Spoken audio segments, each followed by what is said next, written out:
Voici en train d'aller à accompagner-moi. Il va marcher son juju, il va cracher à droite, cracher à gauche, pour que justement ces gens l'accompagnent où il va. Et il sait qu'en arrivant là-bas, voici ce qu'il doit dire avant de saluer. Hein? L'autre va prendre sa main, il va cracher 3 fois.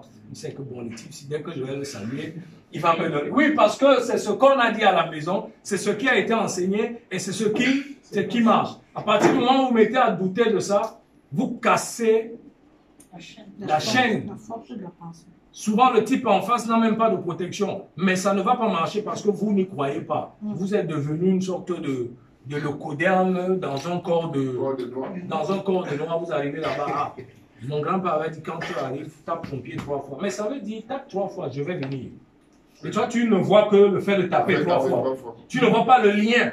Parce que comme on ne t'a pas initié à ces choses, on t'a juste transmis un rituel, on ne t'a pas dit quel est le rôle. Mais c'est cogné 3 fois là, où lui vient donc influencer celui que tu vas voir. Où il vient s'asseoir avec toi justement pour te bénir pendant la discussion. Malheureusement, on a perdu toutes ces choses. La rupture de deuil. Tout à l'heure, on a parlé de rite funéraire. Hein? Mais qui dit rite funéraire va également intégrer donc l'autre partie concernant les femmes ou les hommes, les rites de veuvage. Comment on fait parce qu'on change de statut, non? On change de statut. Comment on fait pour enlever? Il a parlé d'un bain. Effectivement, dans la plupart des peuples de chez nous, il y a toujours le bain.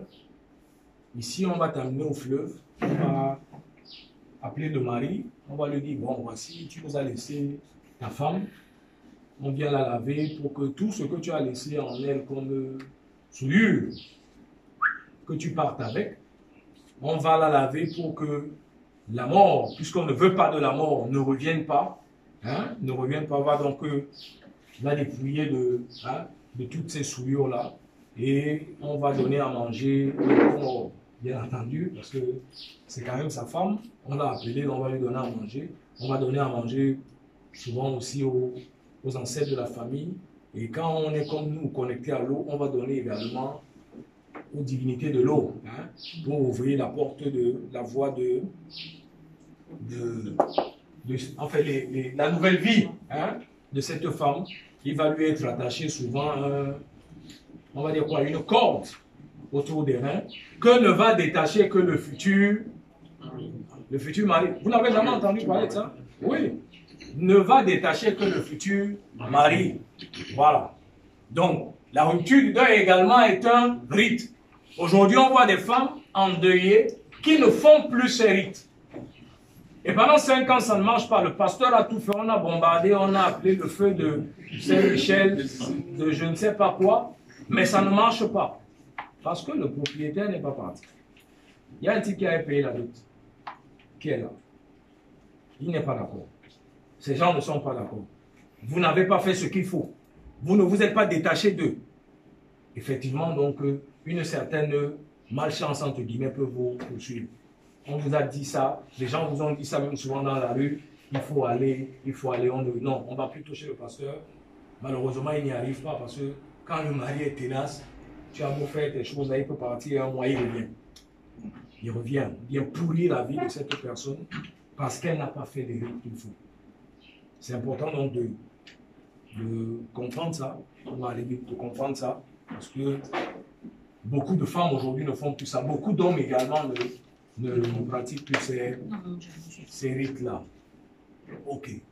On a parlé de la communication, on va pas venir sur la communication, la crypto-communication, la capacité que le rite nous donne à nous connecter aux gens de l'autre côté. Parce que l'autre côté et notre côté, en fait, chez nous, les liens de la limite est mince. Hein? On ne sait pas, il n'y a pas de dichotomie, l'autre de là à droite et la vie, non. Puisque où nous sommes, les morts sont là. Les ancêtres sont là, ils nous accompagnent partout. Ils nous suivent partout où nous allons.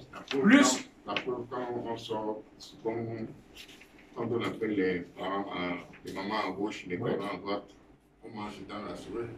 Oui, ça c'est la partie symbolique, la fonction symbolique la fonction psychologique du rite. Mais ceux qui savent, qui ressentent ces choses, savent que, j'ai la chair de poule à gauche, les mères sont là. J'ai la chair de poule à droite, les pères sont là. Ainsi de suite. Donc, ok. pour mettre terme au malheur, oui, le rite a la possibilité, donc, chez les néo-africains, d'arrêter, de couper le lien avec, justement, hein, le fameux rite qui enlève le ndo, hein, qui empêche que, justement, le malheur se perpétue, parce que toutes les morts violentes chez nous génèrent, justement, ce rite. Non, pas le rite, génère cette malédiction. Il faut donc enlever ça. Il faut s'en purifier. Il faut se nettoyer de ça. Si on ne le fait pas, on transmet aux enfants, qui vont aussi transmettre à leurs enfants. Voilà pourquoi vous avez des familles où on dit, cette famille ici, c'est des gens qui ont joué des problèmes. Comme on aura une autre famille, on va dire, ils vibrent, ils sont heureux, tout marche avec eux. Hein? Tout marche avec eux. Justement parce que des choses ont été faites ou alors n'ont pas été faites quand il le fallait. Ok, terme au malheur, leçon sur les leçons. La canalisation de la violence, c'est important. Au-delà du côté psychologique, ou parce qu'on a fait le rite, on est apaisé, donc on est moins violent. Quelqu'un vient de vous agresser, vous venez devant les ancêtres leur dire, je viens d'être victime d'une agression et tout. Ça canalise la violence. Vous la renvoyez même ailleurs. Souvent, c'est le vengeur, le justicier de l'autre côté qui va s'occuper de frapper. Hein? Mais ça canalise donc la violence. Vous n'êtes pas dans cet état violent où vous dites, je vais le tuer. Non. Vous canalisez ça parce que le rite va non seulement vous apaiser, mais va vous donner des réponses à votre sollicitation. Ces gens que vous avez appelés vont se déployer de l'autre côté justement pour arranger la situation. Et puis quelque chose de très important, la discrétion. C'est la clé. Celui qui parle beaucoup n'est pas initié. C'est important. L'initiation, c'est une transmission d'un savoir. Non? On n'a pas dit ça à tout le monde. On vous a dit à vous. Mais comment se fait-il que vous devenez le propagateur de tout? Et devant des gens qui n'ont souvent même pas le besoin de le savoir. Qui ne sont même pas à la recherche d'eux. Celui qui est encore à la recherche, on peut comprendre que vous parlez de certaines choses parce que vous voulez l'amener vers vous, mais vous ne dites pas tout. Ce qu'on a dit à l'initiation, qu'on ne dit pas, vous ne devez pas dire. Vous ne devez pas dire. Vous devez maintenir cet aspect de discrétionnaire. Hein? Bouche cousue. Bouche cousue, motus et bouche cousue. Il y a des choses qu'on ne dit pas. Il y a des choses qu'on dit dans un sanctuaire. Il y a des choses qu'on dit à l'initiation. On ne va pas les écrire, on va vous les dire à l'oreille. Tu as entendu? Oui. On vous a mis une feuille entre les lèvres. Vous voyez, vous ne parlez plus. Tu as compris comment ça marche? Sors. C'est fini. Maintenant, si toi-même, tu enlèves cette feuille, parce qu'elle n'est plus physique à ce moment-là, mais elle reste là.